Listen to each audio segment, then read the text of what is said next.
Bol. Hari Bol devotees, the life is back. Hari Bol devotees, thank you all for coming. Thank you for this opportunity. I hope this world remains safe and sane. So today's talk will be given by His Grace Chanakya Pandita.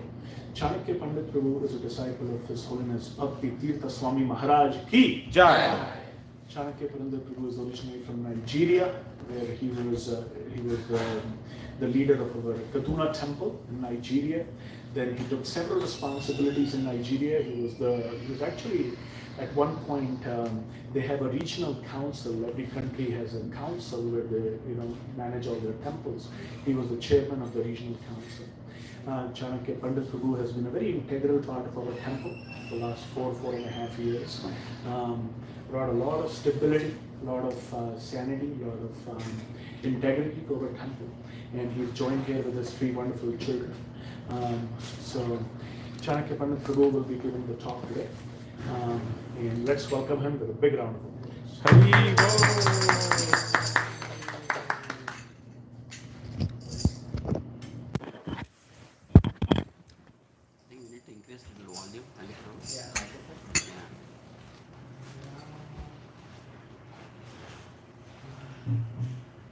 Your spot.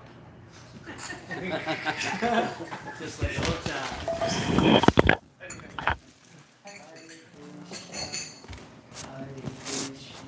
He just probably went to use that.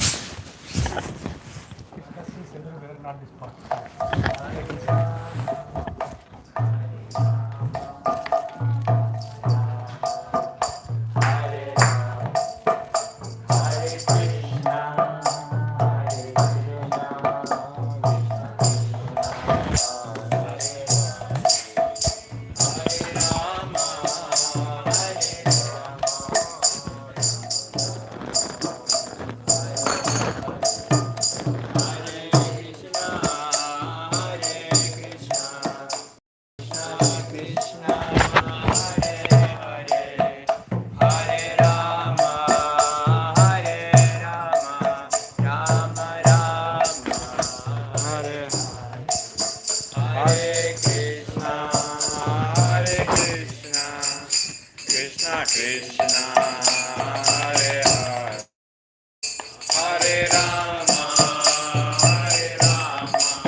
Hare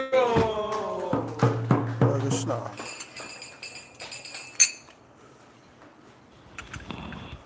Some bhajan.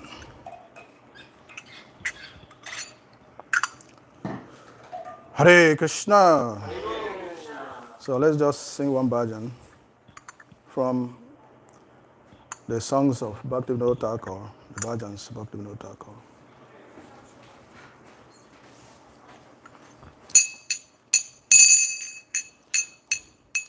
Gai Gora Madhur Sware, Gai Gora Madhur Sware, Hare Krishna, Hare Krishna, Krishna Krishna, Hare Hare, Hare Rama, Hare Rama, Rama Rama, Hare Hare, Nam Gai Gora Madhur Sware, Gora Madhur Sware, Hare Krishna, Hare Krishna, Krishna Krishna, Hare Hare, Hare Rama, Hare Rama, Rama Rama, Hare Hare, Nam Gai Gora Madhur Madhusware Jai Gora Madhusware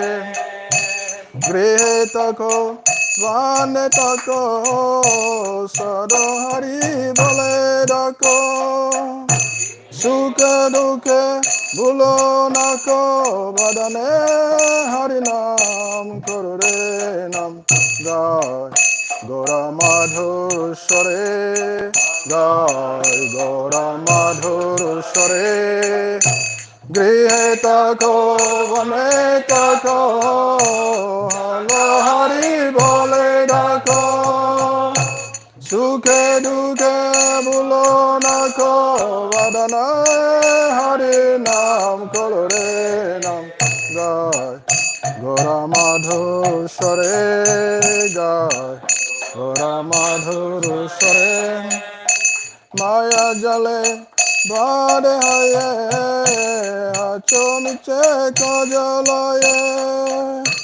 Ekana Chetan Paye Vadha Madhav Nam Bolore Nam Jai Gora Madhusware Jai Gora Madhusware Maya Jale Bada Haye Atomi Cheta Jalaye Ekana Chetan Paye Radha Madhav Nam Bolore Nam Jai Gora Madhusware Jai Gora Madhusware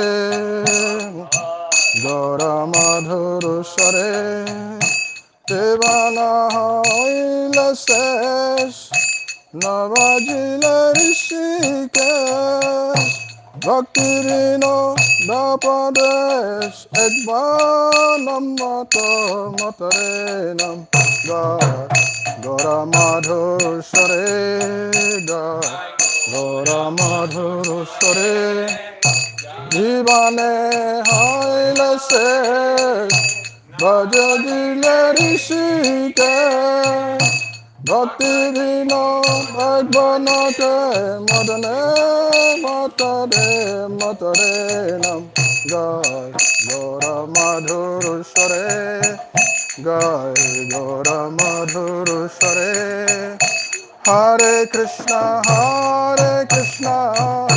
Krishna Krishna Hare Hare Hare Krishna Krishna Krishna Hare Hare Hare Rama Rama Rama Hare Hare Nam Jai Gora Madhusware Jai Gora Madhusware Hare Krishna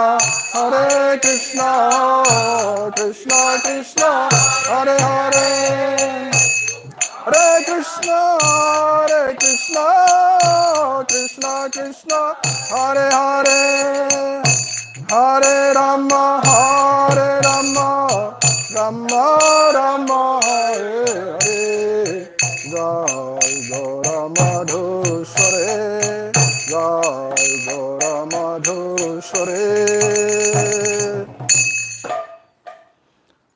Lord Gaura Sundar sings in a very sweet voice, Hare Krishna, Krishna Krishna, Hare Hare, Hare Rama, Rama Rama, Hare Hare. Whether you are a householder or a sannyasi, constantly chant, Hari Hari. Do not forget this chanting, either in happiness or distress. Just fill your mouth with Harinam. You are bound up in Maya's net, and forced to toil fruitlessly. Now you have attained full consciousness in the human form of life. So chant the names of Radha Madhav. Your life may end at any moment, and you have not served the Lord of the senses, Rishikesh. Take this advice from Bhakti Vinod. Just once release the nectar of the holy name. Before you do that, can you do an announcement? Yeah. So devotees are spread around. There's some space here. Those who come later, they'll sit behind you. Yeah. So that means that temple room is not optimized. If you can come forward as you maintain a distance, but Very closer. God of patience.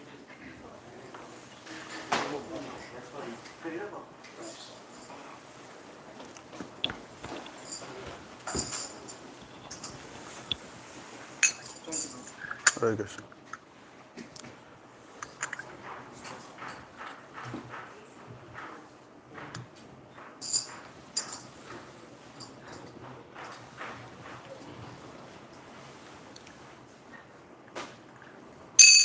Jaya Radha Madhava Kunja Bihari Jaya Radha Madhava Kunja Bihari Jaya Radha Madhava Kunja Bihari Jaya Radha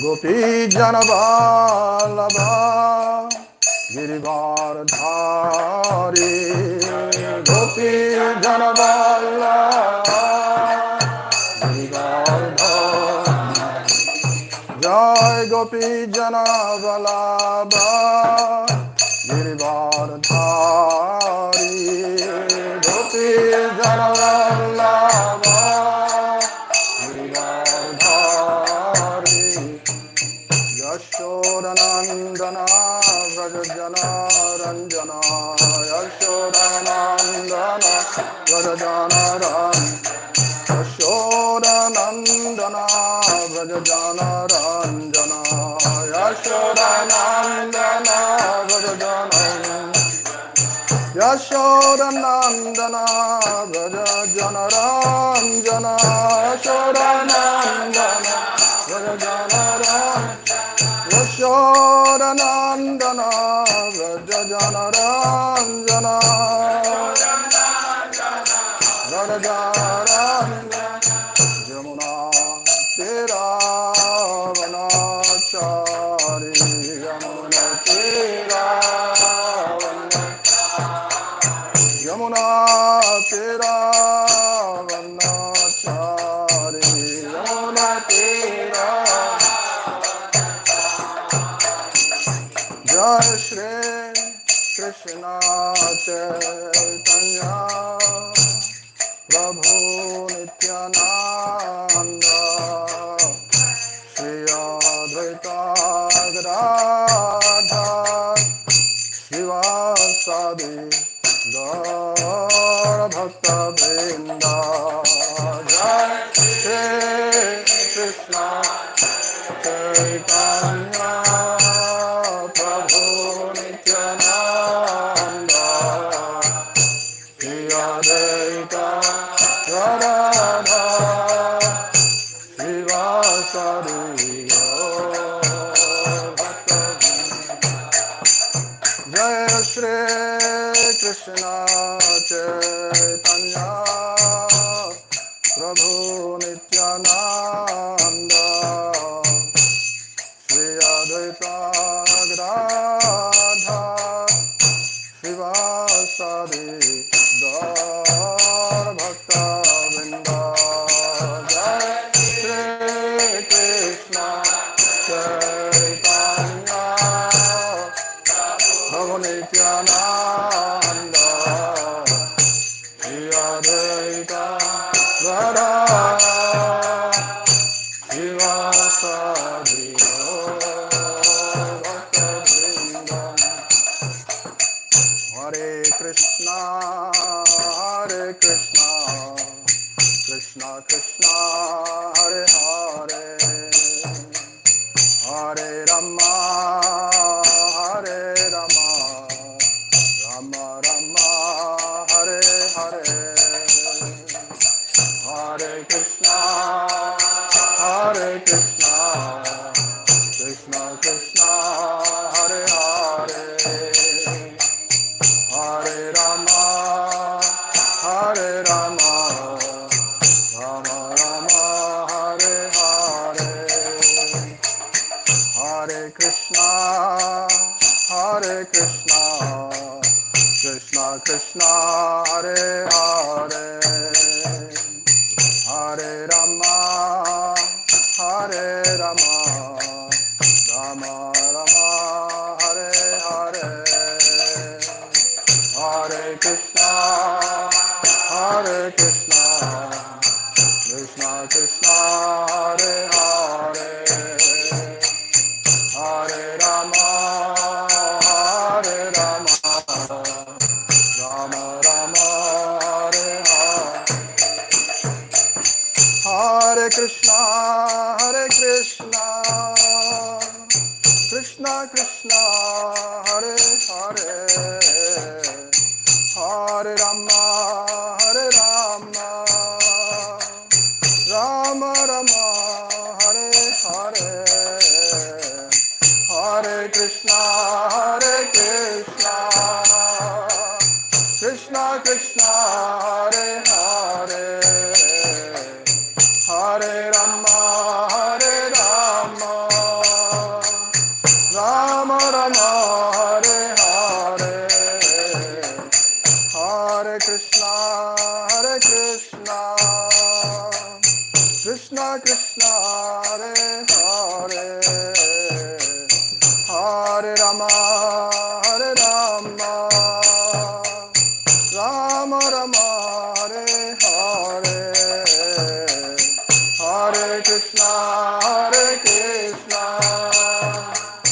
Krishna Krishna, Hare Hare, Hare Rama, Hare Rama, Rama Rama, Hare Hare,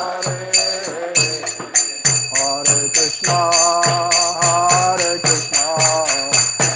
Krishna Krishna, Hare Hare, Hare Rama, Hare Rama, Rama Rama,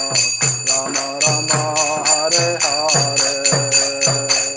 Hare Krishna, Hare Krishna, Krishna Krishna, Hare Hare, Hare Rama, Hare Rama, Rama Rama, Hare Hare.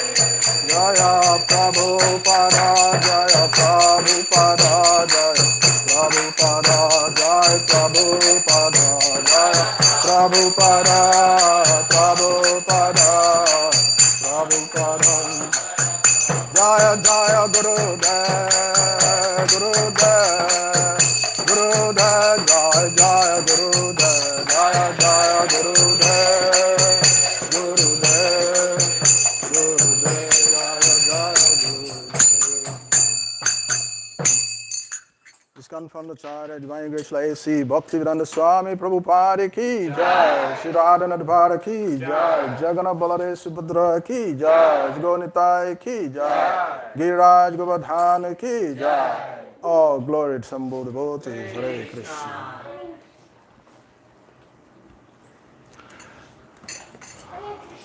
Hare Krishna. So,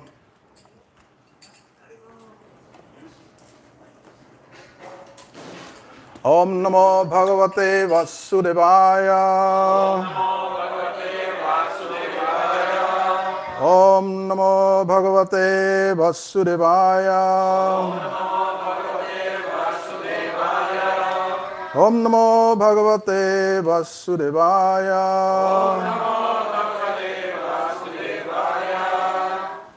Reading from the Bhagavad Gita as it is, chapter 3, text 27.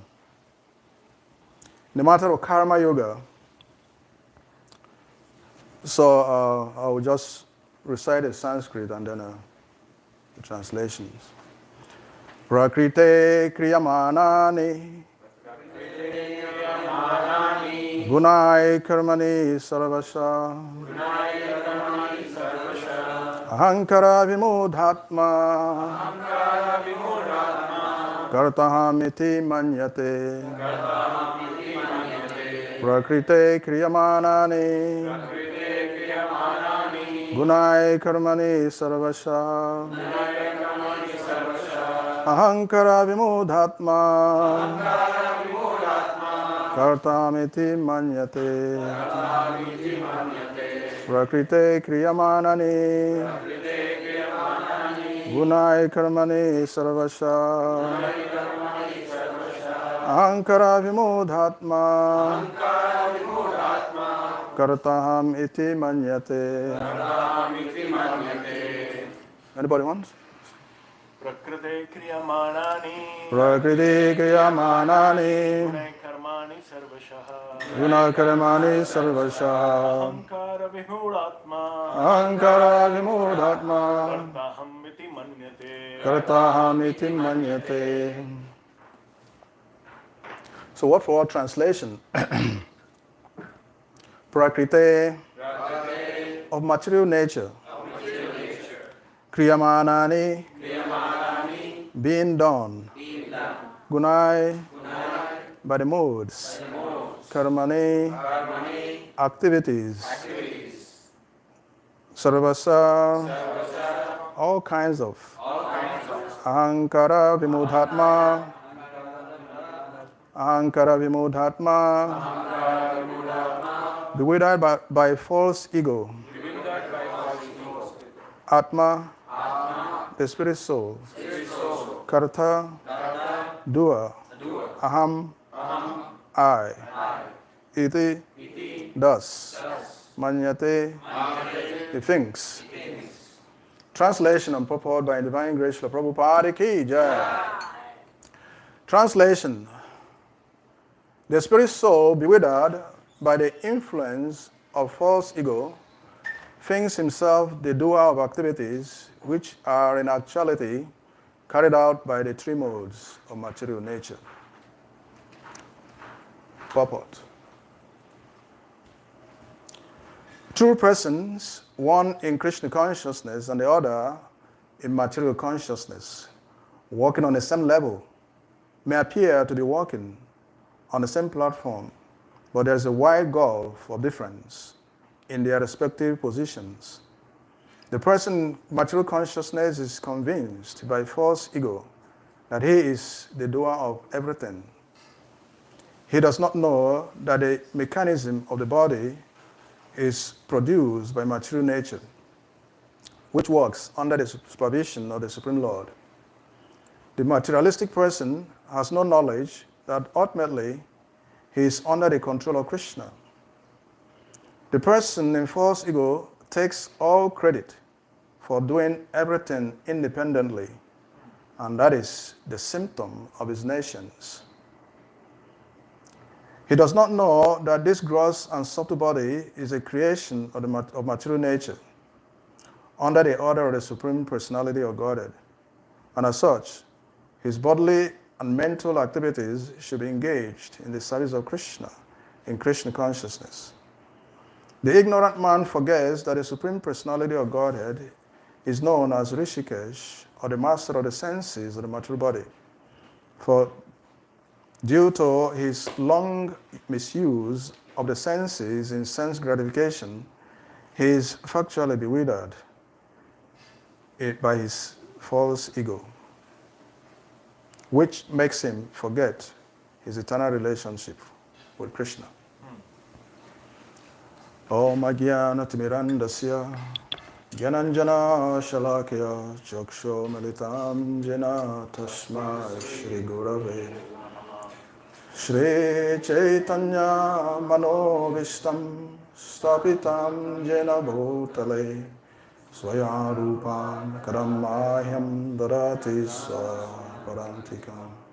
He Krishna Karuna Sindhu Dinabhandhu Jagatpate Gopisha Gopika Kanta Radha Kanta Namostute Tapta Kanchana Gourangi Radhe Vrindavaneshwari Rishabhanu Sutta Devi Pranamami Hari Priya Vande Shri Krishna Chaitanya Nityananda Sahodito Gurudhaya Pushpavantu Chitro Shandutmonodu Vancha Kalpa Tarubhyascha Kripa Sindhudya Vacha Patitanam Pavanebhyo Vaishnavibhyo Namo Namaha Jai Shri Krishna Chaitanya Prabhu Nityananda Shri Advaita Gadadhar Shivasari Gaura Bhaktavan. Hare Krishna, Krishna Krishna, Hare Hare, Hare Rama, Rama Rama, Hare Hare. Hare Krishna, Krishna Krishna, Hare Hare, Hare Rama, Rama Rama, Hare Hare. Prakrite kriyamanani gunai karmani sarvasya hankaramudhatma kartahamiti manyate. The spirit soul, bewildered by the influence of false ego, thinks himself the doer of activities that are in actuality carried out by the three modes of material nature. So you are welcome to another Sunday feast after 1.5 years. Starting from, the whole issue, the whole pandemic and all that, actually gave us an opportunity to reevaluate our consciousness, and also to be able to, think about our faith, what our considerations of life is, what we value in life, and what we appreciate in life. This gives us an opportunity to do all this. Sometimes, in most cases, actually, we take so many things for granted. And then Krishna sometimes allows us to come back to a proper understanding of things. And then he arranges certain things to happen. So, within this period of the pandemic, so many people also lost faith.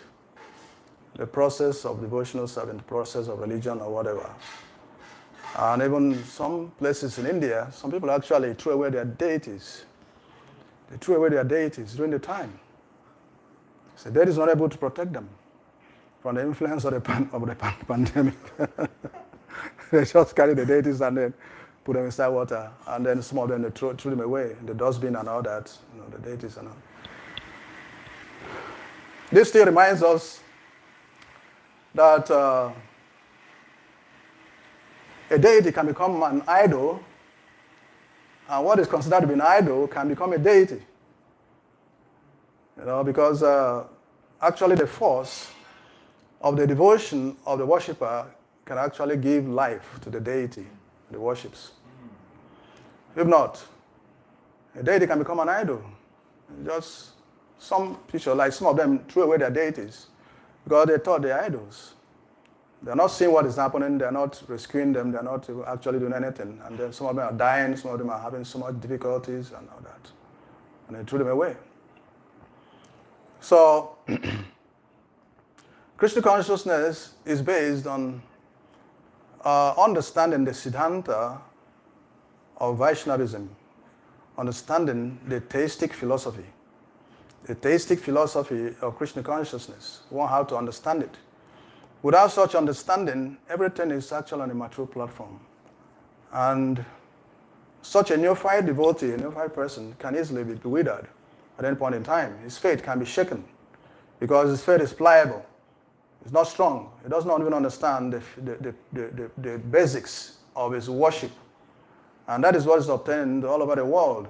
And most especially even in India, where people have the knowledge of worship of all kinds of deities, all personalities, they have this knowledge. But because this philosophy of Krishna consciousness is not being preached, so they have lost the touch, they have lost the understanding of what they are doing. In most cases, they are just following as a matter of tradition. That, we have to, this is what our forefathers used to worship, we have to worship also. And then gradually it loses the efficacy, the process, becomes completely minimized to the extent that, gradually a Christian can come and then tell you, this is idol, throw them away. It's easy. In India, it's happening like that. They're converting so many people. The Christians, Muslims, they're converting so many people because of this understanding. People don't really know why they're worshiping what they're worshiping. People don't even know differences between the various deities. They don't know who Shiva is, they don't know who Brahma is, they don't know who Krishna is or Vishnu or different kinds of deities they're worshiping. They can't properly evaluate what the deities are. So, like that, anybody can come and confuse them And then because they cannot really have proper reciprocation with the worshipable deities, they can be convinced and say, these are idols, so throw them away. You can do that. So this is what is happening. And it brings to bear for us to begin to find out who's the actual cause of activities, who's the actual personality that is responsible for the actions people take. Is another aspect that is so bewildering to most of us, because of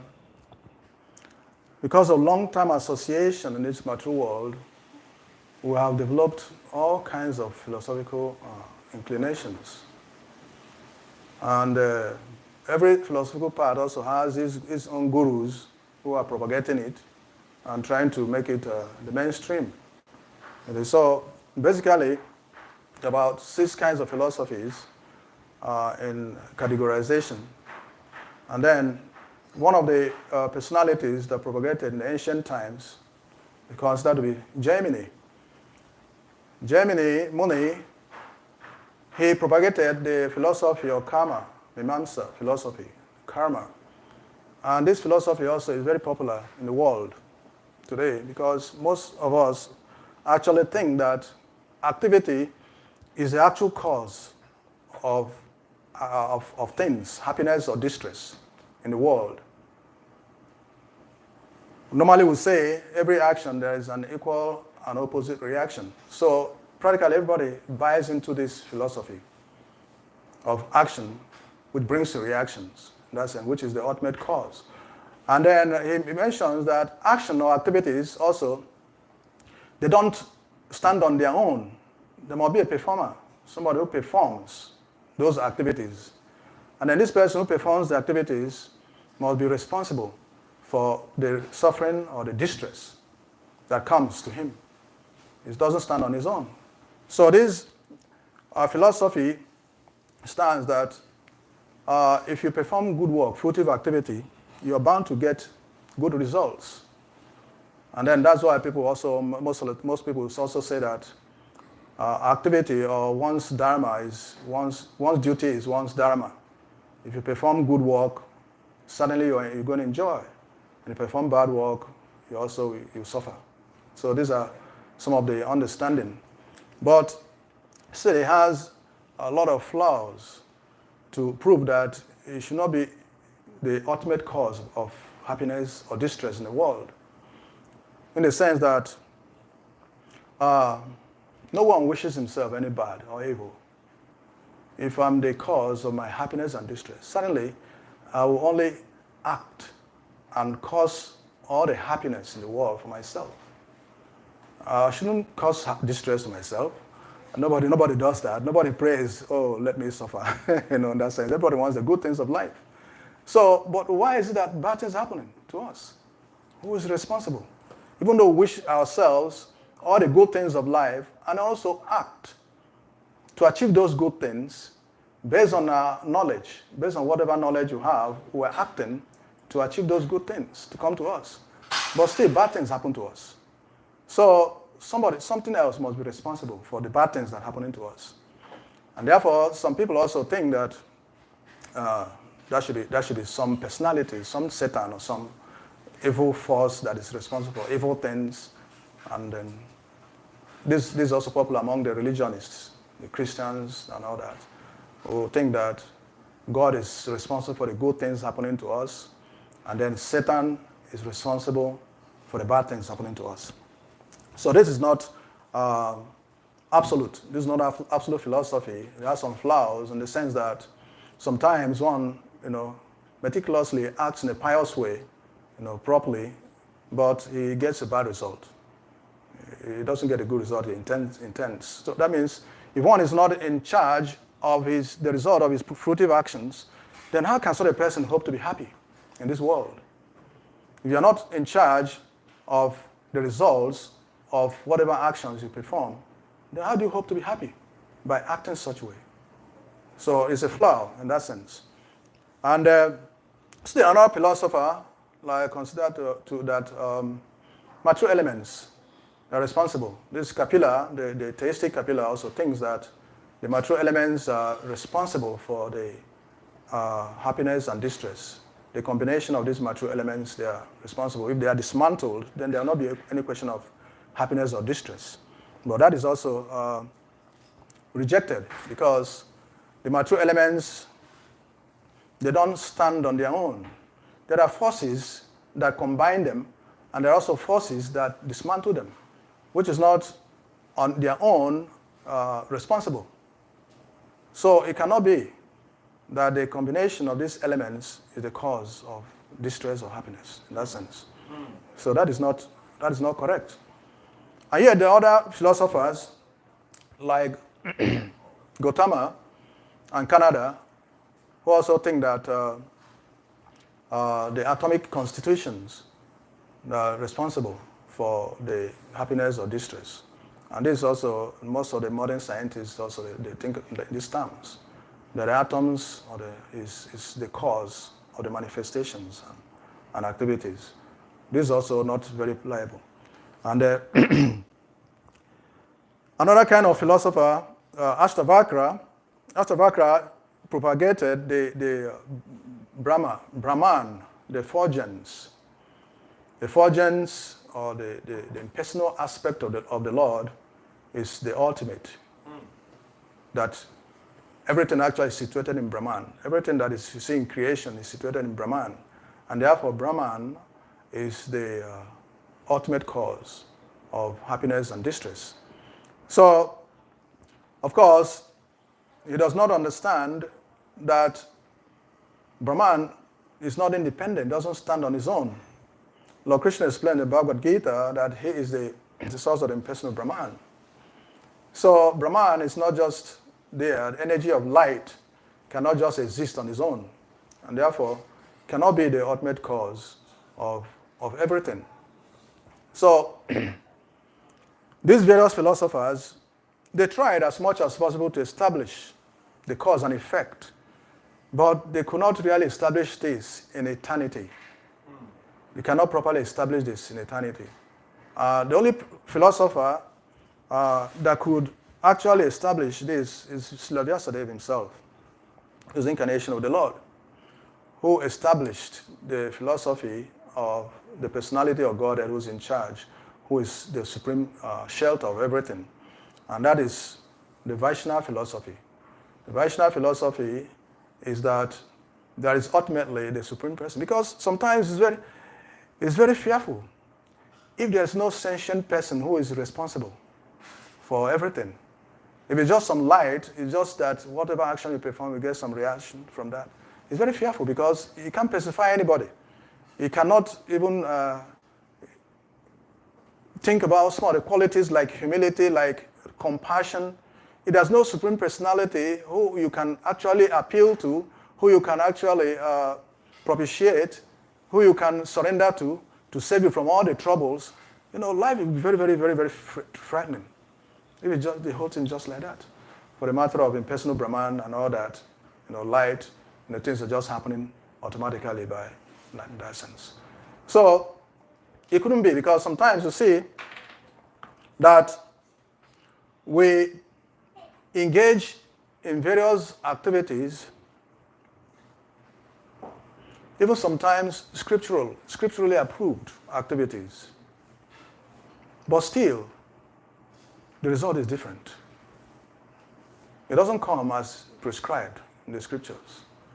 That means there is a person who is consciously responsible for what goes, what comes, and what should happen. There's somebody else, somebody. It shouldn't just be that, you know, even if there's some philosopher like Germany, you think that if there's any god or gods who is responsible for giving results, when you act, then they'll give you the results of your activities. If you don't act, they're not going to give you results of your activities. So it's not like that. So this particular text of the Bhagavad Gita had to enlighten us on this. Lord Krishna says the bewildered spirit soul, under the influence of the three modes of material nature. What is the role of the modes of material nature? What is nature? In that sense, what is nature? I can say this is Alex's nature. This is the nature of animals. This is the nature of human beings. Nature is always attached to something. Naturally, nature doesn't stand alone, independently. Nature stands, in front of something else. I can say my nature. I have that nature. Your nature. You have that nature. I cannot say nature. So what is this nature Lord Krishna is talking about? These three modes of my true nature means God's nature. Means God's nature. Because it is standing before God. It is God that is behind this nature. Therefore, it's called God's nature. And that is why no one is able to surmount this nature, because this is the will of God upon the conditioned souls. It's the will of God in the material world. And because it is the will of God, no one can actually overcome this will without propitiating the honor of this nature. And that is why Lord Krishna says, this material nature of mine is very difficult to overcome. But those who surrender unto me can easily cross beyond it. Because it's only Krishna that is standing behind nature. And until you understand this, you will not be able to know how to overcome the influence of this material nature. So nature is there, and then the role is the role of nature. Once, Maharaj Parikshit was traveling, and then he met the bull and the cow. The bull was being beaten by the personification of Kali. His 3 legs chopped off, remaining only 1 leg. And then he was so horrified to see this kind of situation. And then he was trying to inquire from the bull, who is responsible for this? He asked in different ways, and the bull was trying to engage him in philosophical discourses without eventually pointing hand to any person who was responsible, even though the personality of Kali was there, who was responsible for this. But he didn't accuse him, because he understands the principles of religion deeply. He didn't accuse him that he's responsible for what was happening to him. Why did he not accuse him? Because the bull was fully aware of the ultimate cause of activities. Was fully aware. And yet, because he was fully aware of the ultimate cause to be the Supreme Personality of Godhead, yet he didn't accuse Krishna of being responsible for what was happening to him. Why was that? He didn't accuse Krishna. The devotees know, ultimately, that Krishna is the cause of all causes. Krishna is the ultimate cause of everything. And yet, when something happens to them, or something evil happens to them, they don't accuse Krishna of being responsible for this. Why is that? Krishna actually is responsible because nothing happens without a sanction of the Lord. Nothing in this life happens without a sanction of the Lord. And yet, Lord Krishna is not directly responsible because it's a delegated service to material nature to deal with these issues. And because delegated service to this material nature, the devotee does not accuse him. Why? Because material nature has a role to play. And material nature's role is to see it provokes doubts in the minds of the conditioned souls as to who is the ultimate cause of things. That is the duty of material nature. The duty of material nature is to present herself in such a way that everyone thinks she is the ultimate cause of everything. She presents herself so attractively that we all, go to her for everything. That is her role. That is why it's called Maya. Material energy presents herself in such a way that we become deluded and thinking that material nature is the ultimate cause of all causes. Krishna is behind. So only the devotees can understand that beyond the material nature is Krishna, in that sense. So, When we become cleared of the doubts, then we can understand that whatever happens is Krishna's own mercy. A devotee is hard to train his mind in such a way that he minimizes the duality. He reduces the dual expressions or dual feelings. He understands that Krishna is all good, and whatever comes from Krishna is all good. That is how a devotee trains in his mind. He trains his mind because he understands that actually Krishna does not provide anything which is evil. The neophyte people, neophyte devotees, and some other religionists, they try to create some differentiation between good and bad. When good things happen, it is God who have done it. And when bad things happen, it is Satan who have done it. So Satan becomes independent of God. And Krishna is in charge of good things, and Satan is in charge of bad things. So, but that is not factual. It is not true. The truth is that nothing is evil. And that is a fact. Because everything comes from the all-perfect personality of Godhead. Nothing is evil. But the utility may be the difference. At the time and circumstance may be the difference. Nothing is evil. For instance, death is not evil. Death is not evil. But the circumstances may make it evil or good. If your friend dies, it's evil. If your enemy dies, it's very nice.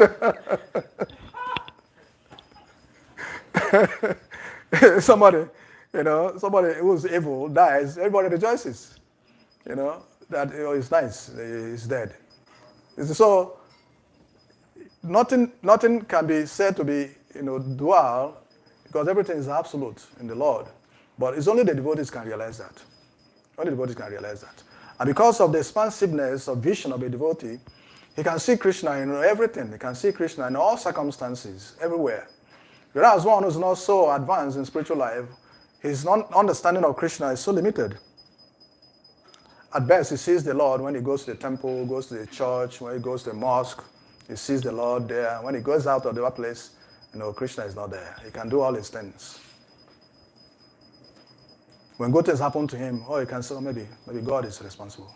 When bad things happen to him, then he loses faith. He thinks, why should such a thing happen to me? So no one can actually understand the transcendental activities of Lord Krishna. It's so mysterious. Only the pure devotees can have some insight into such activities. They can't really understand Krishna's desires and Krishna's plans, but they can accept Krishna's will. They can accept Krishna's plans. Why things should happen the way they happen.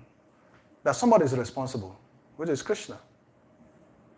Bhishmadev also expressed this. The point, when he looked at the suffering of the Pandavas. The Pandavas, the perfect example of the pure devotees of Krishna. The Pandavas. They had very wonderful high parentage. They were born in a royal family. Their fathers were all demigods, not just human beings. They had great wealth, empire of the world. They have great teachers, very powerful teachers, like Dronacharya, Kripacharya, and others. And they have great guide, Bhishmadev was there. And they have great wife, Draupadi, who is the goddess of expansion or goddess of fortune. And above all, they have the Supreme Personality of Godhead as their friend, as their relative, as their companion. They have all these advantages. But no ordinary person would like to live the life of the Pandavas. How they suffered. how they were humiliated in different ways. So when Bhishma Dev thought about all these things, he came to only a conclusion that this is just another plan of Lord Krishna. Even though his plans cannot be properly understood, but he understood himself that this must be the plan of Lord Krishna for his own purpose, for Krishna's purpose. And eventually, some of those purposes were made, were revealed. Some of the purposes where he did all these things were revealed. First, he wanted to glorify his pure devotees. The powerful nature of his pure devotees. How his pure devotees cannot really give up Krishna in any circumstance. The Pandavas, even though they suffered all these tribulations, they were steadfast in their friendship and devotion to Lord Krishna. They didn't deny him. If Krishna wants to do certain things, he doesn't use ordinary people. He uses his pure devotees. He wants to engage in some project, he uses pure devotees. Because he can't use ordinary people. Ordinary people cannot really withstand the troubles. They will deny Krishna. So he uses pure devotees to glorify them, to magnify their glories, and also to carry out his mission. So the Pandavas were used as an instrument to help reduce the demoniac population of the world. And therefore, he had to use them. And if you use something as an instrument, you know what it means to use something as an instrument. For instance, you have a screwdriver to drive a screw. As you're driving a screw, the screwdriver is also being driven. It's being screwed. That's what it means. So to be used as an instrument means that you have to also bear the brunt. You have to feel the pain. So most cases, when we are praying that Lord Krishna should use us, I don't know whether we understand exactly what it means. That Krishna should use us in his service. Chanting every day, Hare Krishna, Krishna Krishna, Hare Hare, Hare Rama, Rama Rama, Hare Hare. Very sweet, very nice. But I hope we understand exactly what we are praying for. Because when the screwing comes, we will not want to be devotees sometimes.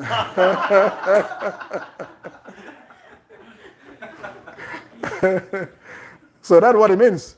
Krishna is there, who is the ultimate cause of everything, but my true nature is superimposing Krishna. Just to shield the non-devotees. So the non-devotees become completely confused, bewildered, and then they take credit for whatever they do. And that's what goes on in the world today. You know, in modern times, the scientists are claiming credit for the scientific advancement of human society. We invented this, we invented that, we invented this, we invented that. They are taking credit for all the inventions. And then the common people also are praising them for such inventions because they can take advantage of these inventions. But we fail to ask, why do you have to invent certain things at a particular point in time? Why? Desires. Why do you have to invent certain things at a particular point in time? Krishna using them as an instrument also. And it is invented at a particular time when it is due. Why not earlier? Why didn't you invent those things earlier than the time they were invented? This just let us understand that there is nothing new. Everything is there. Nothing is new. It's just like sometimes, we change fashions. The fashions we have in this 2001, maybe in the 2030, they come up again. The same old fashion come up again. So all the scientific advancement we're having now, inventions we're having now, in the past Kali Yuga, they also were invented the same. Again and again. They were not invented in Satya Yuga, on Treta Yuga, on Dwapara Yuga, but in Kali Yuga. Because there was a need for those things, and nature provided the facilities. And then it seems that human beings are making effort to invent certain things.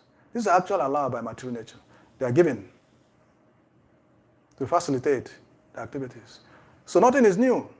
Just like every rainy season, you see the leaves start growing, the grass is alive, are fresh, and then everything is working. Rain is falling, and people are having. Every winter, the same thing happens also. You see snow everywhere is white, and so many things happen. Come in time. So all the inventions in the next Kali Yuga, after this Kali Yuga, and the next age of Kali Yuga, these similar inventions will come. So they are given by material nature, not by our efforts, but because we are deluded. We think that we are making advancement independently. We are working so hard to making discoveries. They are given to us. In the course of time, they are allowed to manifest. So every age has certain symptoms, and then history repeats itself. And that's what happens. All the airplanes we're having today, in the previous Kali Yuga, they're also airplanes. There isn't.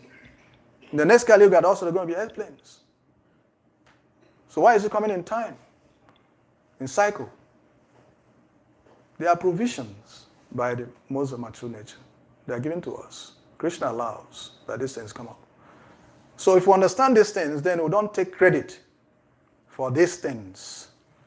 Instead, we give credit to the Supreme Personality of Godhead, and then surrender to Him and walk according to His directions. And then we'll be happy only. We'll be happy. If we don't walk according to Krishna's direction, we'll be distressed. Despite our inventions, despite our discoveries, we'll be distressed. Because that's how material nature works. Material nature is ever mutating. If you make some provisions to solve a problem, you create more problems in the process. You should be suffering. Because material nature does not respect anyone apart from Krishna. So whatever plans you're making, it doesn't respect it. Material nature doesn't respect it. It simply puts you into distress. It arranges for your distress. No matter whatever discoveries you make, material nature will arrange for your distress from whatever you have discovered. You suffer. So only the devotees are those who are wise, who know that Krishna is behind what is happening. So let me find Krishna and surrender to Him. And when you find Krishna successfully and surrender to Him, then you begin to relieved of the distresses caused by the modes of material nature. Krishna say, "Oh, leave this one alone. Just don't leave this one. If not, you'll be beaten hands down." And like what is happening, coronavirus just came, and everybody's crying. Both the scientists, everybody's crying, suffering, be restricted from movements, restricted, so many things, happening. Material nature is bringing. Nobody thought that such a thing would come. And also, we don't know what's going to come next. We're not going to want what to come next. So, whatever time we find ourselves, we should always appreciate our present situations. We should not postpone it, thinking that in the future I'll be better. No. If you're not better now, you're not going to be better in the future. A devotee try to be better now and the present. Because we're thinking about the future and the past, we don't live full in the present. The present. We should learn to live one time at a time. We should live in the present. Try to appreciate Krishna. Try to appreciate whatever relationship we have. Try to appreciate whatever circumstance we find ourselves. Good or bad, appreciate it. That is how to be happy in the present. If you're not happy in the present, you're going to be happy in the future. I'm telling you, this is what the scripture says. You'll not be happy in the future. We keep postponing it, thinking that it's going to be better, it's going to be better. No. Try to be better now. Arrange your consciousness in such a way that you can be happy in all circumstances. That is how to attain transcendence. That is how to transcend the modes of my true nature. At present, don't postpone it to any time in the future. Arrange yourself at the present. Be in the emergency consciousness. We can leave our body any moment from now. Nobody guarantees. At the time of death, whatever consciousness one has will determine your next life.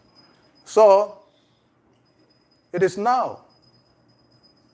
It is now. What is the consciousness? What consciousness do we have? What have you arranged? How do we think? How do we contemplate? How we are appreciating Krishna consciousness? How we are appreciating our relationships? We take so many things for granted. And that is why we don't really show gratitude at every particular point in time in our lives. So Krishna consciousness is there to probe, to discuss the truths, to discuss. This philosophy of Krishna consciousness is meant for us, to awaken us, to let us constantly discuss so that we can be in touch with Krishna all the time. It's not like any other religion. It's not. Not like any other religion, Christianity, Hinduism, Buddhism, whatever. It's not. It is about love of Krishna, it's about Krishna and Krishna's love, and how to access it, and how to express it, how to share it. That is what it's all about.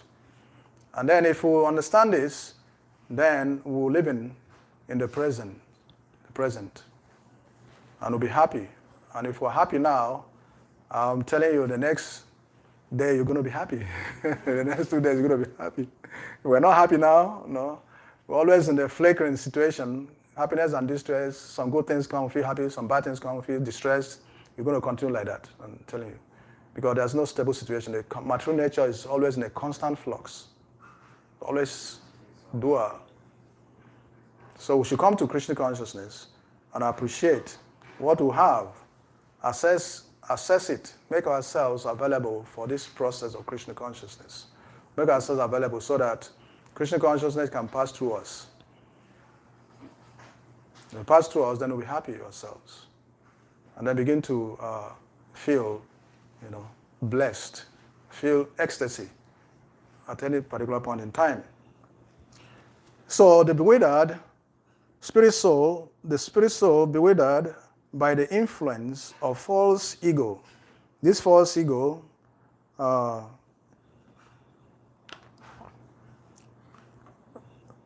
what is false ego?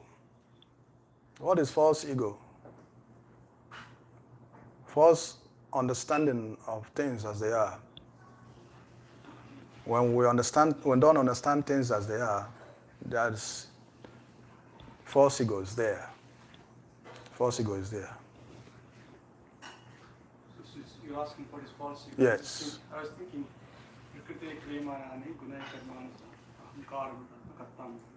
it's all the basic. If you go real core to the basics, the formation of the material world.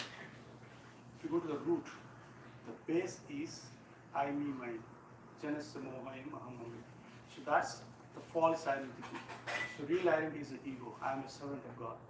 So when the soul decided I want to be competent to God, so the false false comes into picture, and the false ego. That is the summum bonum of the first step for this entire cosmic manifestation to be starting point.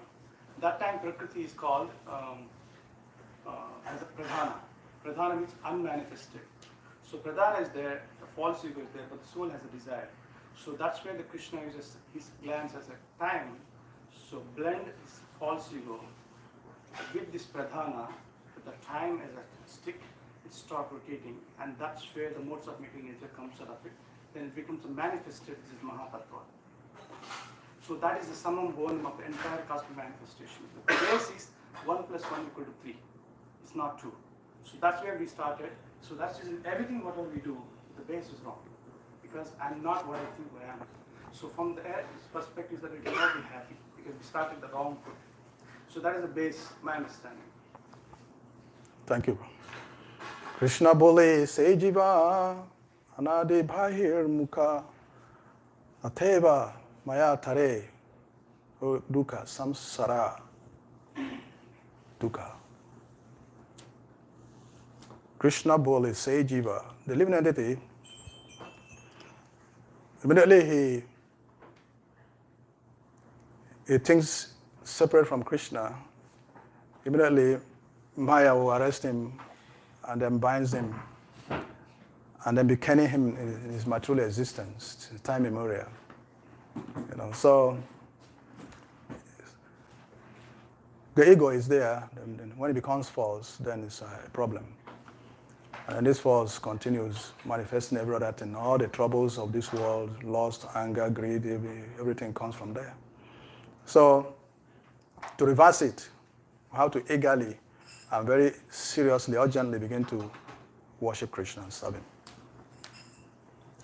Prabhu, you want something else? This verse is saying that if the spirit soul is not doing anything, it is all the modes of nature are doing. So do I have any responsibility? Because it says he thinks he is doing, but actually it's the modes of nature that's working. And so if I'm not the doer, Yes. then where is my responsibility? It's the modes of nature working.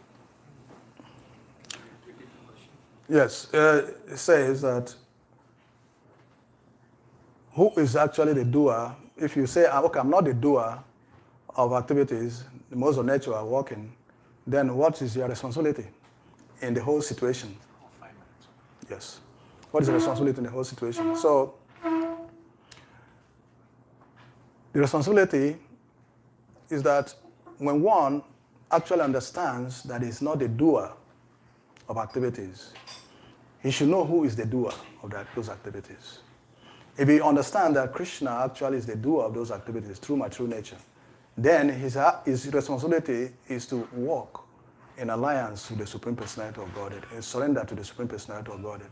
At that time, he can now claim that he's not really the doer of activities. Ordinarily, he claims that he's the doer of activities.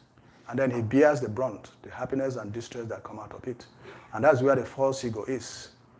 So the responsibility of a living entity is that one should know that, yes, I am a living entity, want to serve the Lord, want to walk and be subservient to the Supreme Personality of Godhead. You understand his actual nature. And until one understands one's actual nature, he cannot really take up his own factual responsibility.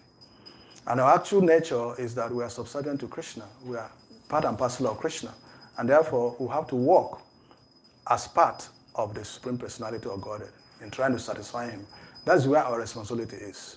Every other thing we are doing, we are just playing with the modes of my true nature and suffering in this material world.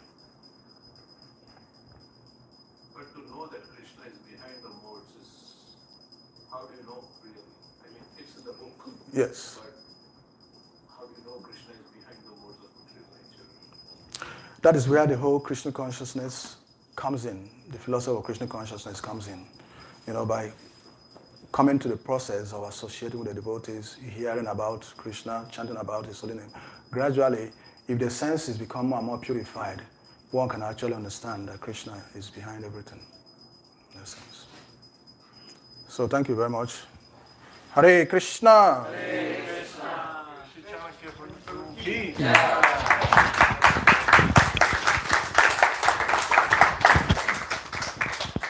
Devotees will do the matches that he stands